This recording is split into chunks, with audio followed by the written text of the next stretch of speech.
Happy Sunday, and welcome back to another episode of Southern Gospel Sissy. I'm Justin Ryan. You know, there are some songs that hit you differently the older you get. Not because the melody changes, but because you finally realize what the songwriter was trying to warn us about all along. And Lanny Wolfe's song, My House is Full, feels less like a church song these days and more like a prophetic indictment. Because if we're honest, American Christianity has gotten real comfortable just sitting at the table. Comfortable with conferences, with politics, comfortable with branding, and with nationalism wrapped in a cross and sold like it's the gospel. Meanwhile, the fields are still full of hurting people. Queer kids sleeping in cars because their parents threw them out. Widows sitting alone. Immigrants treated like enemies. Poor people blamed for being poor. Folks drowning in grief while churches argue about who gets to belong. And all the while, God is still standing at the window saying, my house is full, but my fields are empty. See, there's this verse in Ezekiel 34 where God rebukes religious leaders and says, you have not strengthened the weak or healed the sick or bound up the injured. And that's strong language because apparently God measures ministry different than we do. Not by how loud we worship or how many flags are on the stage or even by how many people we exclude to keep ourselves comfortable, but by who we loved, who we healed, who we protect, and who we fed. Jesus never said the world would know us by our ability to dominate culture. He said they would know us by love.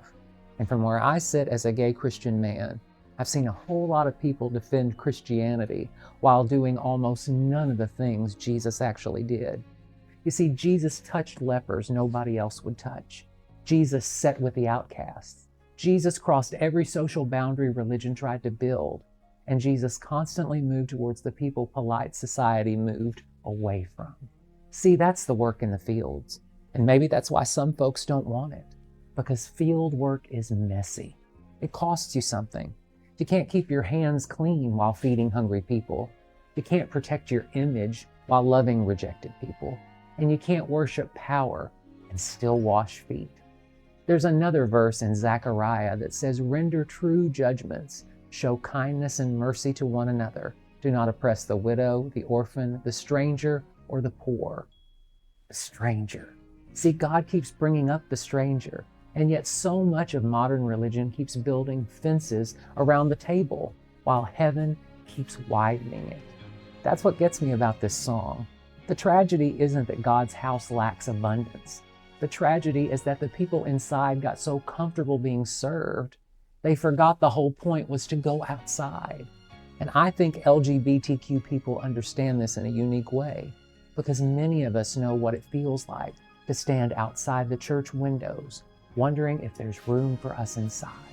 Because some of us also learned something beautiful out there in the fields. We found Jesus was already there, not waiting behind stained glass or hiding behind nationalism or culture wars, but already among the wounded, the rejected, and the forgotten. Maybe the real gospel was never about guarding the table. Maybe it was always about carrying the bread into the fields. See, there's one final verse I can't stop thinking about in Isaiah that says, if you offer your food to the hungry and satisfy the needs of the afflicted, then your light shall rise in the darkness. To me, that's ministry, not controlling or conquering or excluding people, but feeding them, loving them, and seeing them. Because at the end of the day, I don't think God is going to ask how well we defended Christianity. I think God is going to ask whether we looked anything like Jesus while we were doing it. And maybe the saddest sound in heaven is not the noise of all the people out in the fields.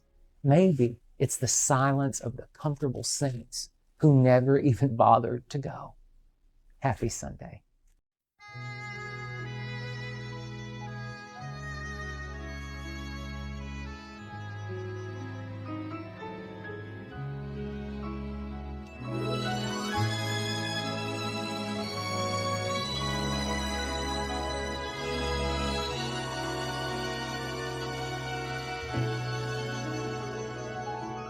There is peace and contentment in the Father's house today. Lots of food on his table, and no one is turned away. There is singing and laughter as the hours pass by, but a hush calms the singing as the Father sadly cries. My house is full, but my field is empty. Who will go and work for me today? It seems my children all want to stay around my table, but no one wants to work in my field.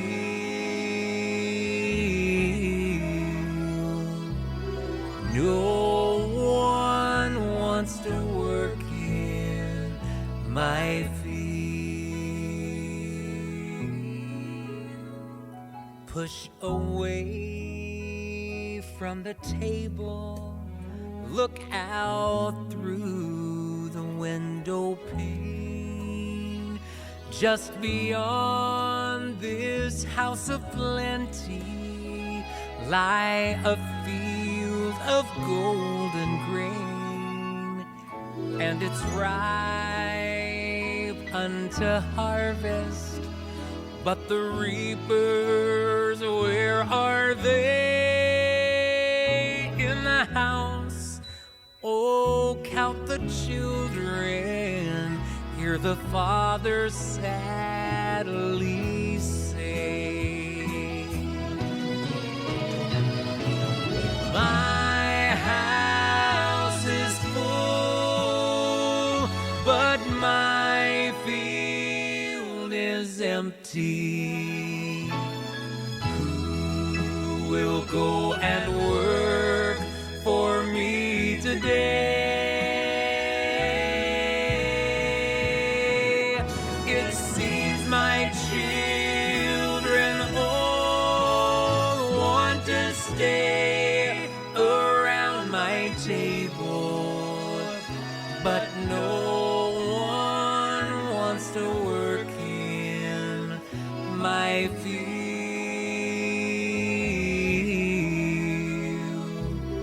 No one wants to work